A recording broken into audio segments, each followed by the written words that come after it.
नमस्कार, मैं हूं वरुण। आप देख रहे हैं मनी टाइम। आज की पहली खबर आपको थोड़ा परेशान कर सकती है क्योंकि बढ़ने वाला है आपके बिजली का बिल। यह हम नहीं कह रहे बल्कि खुद केंद्रीय बिजली मंत्री कह रहे हैं। देश में बिजली महंगी होने की आशंका बढ़ गई है। केंद्रीय बिजली मंत्री आर.के. सिंह ने शुक्रवार को कहा कि ब्लैकआउट से बचने के लिए बिजली संयंत्रों में 10% आयातित कोयला मिलाने से प्रति यूनिट बिजली टैरिफ 60 से 70 पैसा बढ़ जाएगा। सिंह ने कहा कि बिजली कंपनियों की कोयले की मांग पूरी करने में घरेलू कंपनियों के नाकाम रहने के कारण कोयला आयात करने का फैसला किया गया है। केंद्रीय बिजली मंत्री ने यह भी कहा कि ऊर्जा की खपत में लगभग 25% की बढ़ोतरी हुई है और पिछले एक साल में पीक डिमांड में भी 15% का इजाफा हुआ है। आयातित कोयले की कीमत 17,000 से 18,000 रुपये प्रति टन है, जबकि घरेलू कोयले की कीमत करीब 2,000 रुपये प्रति टन है। इस कारण बिजली शुल्क में करीब 60 से 70 पैसे प्रति यूनिट की बढ़ोतरी करीब करीब तय है। IDFC फर्स्ट बैंक ने बढ़ा दिया है बेंचमार्क लेंडिंग रेट। जानिए अब किस दर पर आपको लोन मिलेगा। प्राइवेट सेक्टर के IDFC फर्स्ट बैंक ने विभिन्न अवधियों पर अपने बेंचमार्क लेंडिंग रेट MCLR को 10 से 15 बेसिस पॉइंट बढ़ा दिया है। नई दरें 8 जुलाई 2022 से प्रभावी हो चुकी हैं। एक साल की अवधि के लिए MCLR अब 8.80% होगी, जबकि 6 माह की अवधि के लिए इसकी दर 8.50% होगी। 3 महीने की MCLR 8.20% हो गई है। IDFC फर्स्ट बैंक की वेबसाइट के मुताबिक होम लोन की इंटरेस्ट रेट अब 7.5% से शुरू होगी। पर्सनल लोन के लिए ब्याज दर की शुरुआत 10.49% से होगी, जो अधिकतम 25% तक होगी। MCLR वो न्यूनतम लेंडिंग रेट है जिससे कम पर बैंकों को लोन देने की अनुमति नहीं है। अब चलिए आपको एक खुशखबरी दे देते हैं। मदर डेयरी ने अपने खाद्य तेलों की कीमत में कटौती कर दी है। सरकार के निर्देश के बाद मदर डेयरी ने सोयाबीन और राइस ब्रैन ऑयल की कीमतें 14 रुपये प्रति लीटर तक घटा दी हैं। कीमतों में इस कटौती के बाद धारा रिफाइंड सोयाबीन तेल का पॉलीपैक 194 रुपये से घटकर अब 180 रुपये प्रति लीटर के दाम पर उपलब्ध होगा। धारा रिफाइंड राइस ब्राइन ऑयल के पॉलीपैक की कीमत 194 रुपये से घटकर 185 रुपये होगी। केंद्र सरकार ने हाल ही में एडिबल ऑयल कंपनियों को वैश्विक स्तर पर कुकिंग ऑयल की कीमतों में गिरावट का लाभ उपभोक्ताओं को देने का निर्देश दिया था। दिल्ली NCR में दूध की प्रमुख कंपनी मदर डेयरी धारा ब्रांड के तहत खाद्य तेल की बिक्री करती है। कंपनी ने कहा कि नई कीमतों वाले उत्पाद अगले हफ्ते तक बाजार में उपलब्ध होंगे। कंपनी को अगले 15-20 दिनों में सूरजमुखी तेल की अधिकतम खुदरा कीमत भी कम होने की उम्मीद है। आपके लिए हमारे पास एक और गुड न्यूज़ है। फ्रिज, AC और वॉशिंग मशीन सहित इलेक्ट्रॉनिक्स आइटम्स की कीमतों में कमी आने वाली है।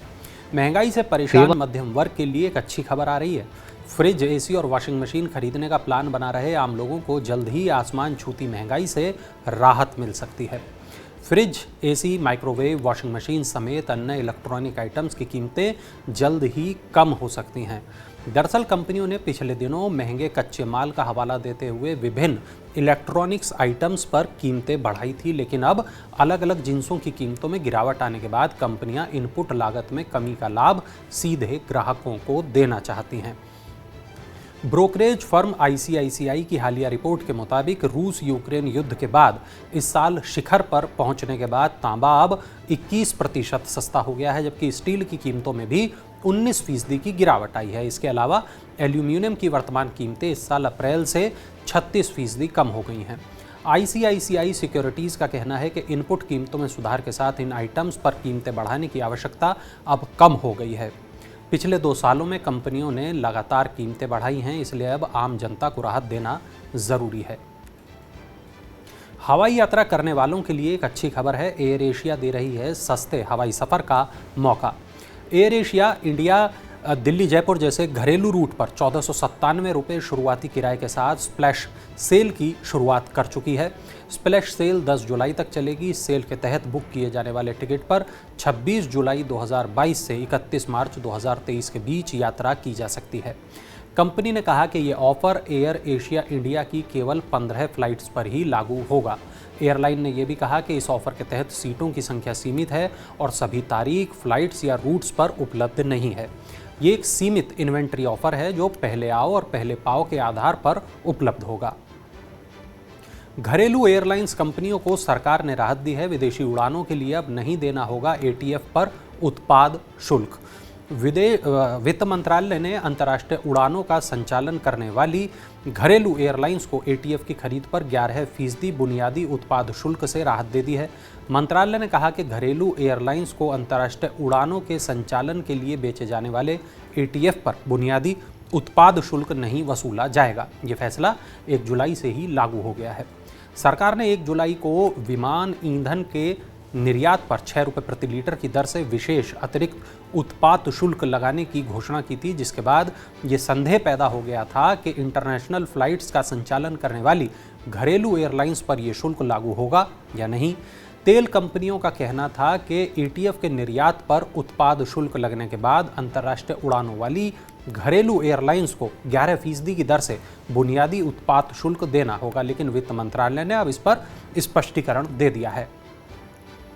शेयर बाजार में उतार चढ़ाव के बीच निवेशकों ने इक्विटी म्यूचुअल फंड में लगा दिया है पैसा। जानिए कितना निवेश किया गया है।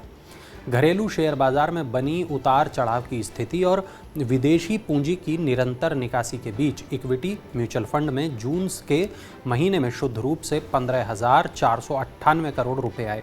जून लगातार 16वां ऐसा महीना है जब इक्विटी म्यूचुअल फंड में सकारात्मक रुख देखने को मिला है। हालांकि जून के आंकड़े मई 2022 की तुलना में काफ़ी कम हैं, जब म्यूचुअल फंड 18,529 करोड़ रुपए आए थे।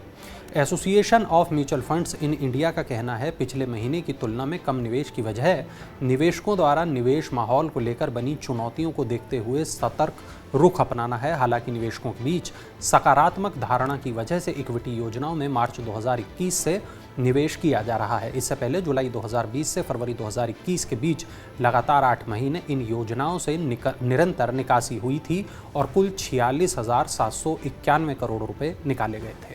होटल रेस्टोरेंट में सर्विस चार्ज पर रोक लगने के बाद भी आपको नहीं मिलेगी राहत। क्यों ऐसा होगा, चलिए जान लेते हैं। रेस्टोरेंट संचालकों ने सर्विस चार्ज को अवैध बनाने वाले फैसले का विरोध करते हुए कहा है कि उनके पास कीमत बढ़ाने के अलावा अब कोई ऑप्शन नहीं बचा है। रेस्टोरेंट्स में परोसे जाने वाले आइटम्स की कीमतों में अब 10% का इजाफा हो सकता है। ऐसे में सर्विस चार्ज पर बैन के बावजूद लोगों को तो कोई राहत नहीं मिलेगी। अब रेस्टोरेंट और होटलों में दूसरी तरह से लोगों की जेब काटी जाएगी। काइलिन चेन ऑफ रेस्टोरेंट्स के मैनेजिंग डायरेक्टर सौरभ खनीजो का कहना है कि सर्विस चार्ज से मिलने वाली राशि का इस्तेमाल वेटर्स को इंसेंटिव देने के लिए किया जाता है, इसलिए सर्विस चार्ज वसूलना कतई गलत नहीं है।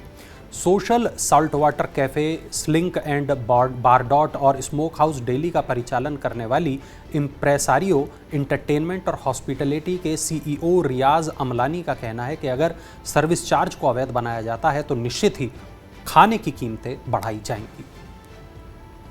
निसान ने अपने मैग्नाइट के रेड संस्करण की बुकिंग शुरू कर दी है। Auto company Nissan motor India ने अपने कॉम्पैक्ट एसयूवी मॉडल मैग्नाइट के रेड संस्करण की बुकिंग शुरू कर दी है। इसे 18 जुलाई को पेश किया जाएगा। मैग्नाइट का नया संस्करण XV वेरिएंट पर आधारित है। ये वाईफाई कनेक्टिविटी के साथ साथ अन्य आधुनिक तकनीकों से लैस है। निसान मोटर इंडिया के प्रबंध निदेशक राकेश श्रीवास्तव ने कहा कि आधुनिक प्रौद्योगिकियों, आराम और कनेक्टिविटी सुविधाओं वाला निसान का मैग्नाइट रेड संस्करण ग्राहकों को बेहद पसंद आएगा और ये कार 3 वेरिएंट में उपलब्ध होगी।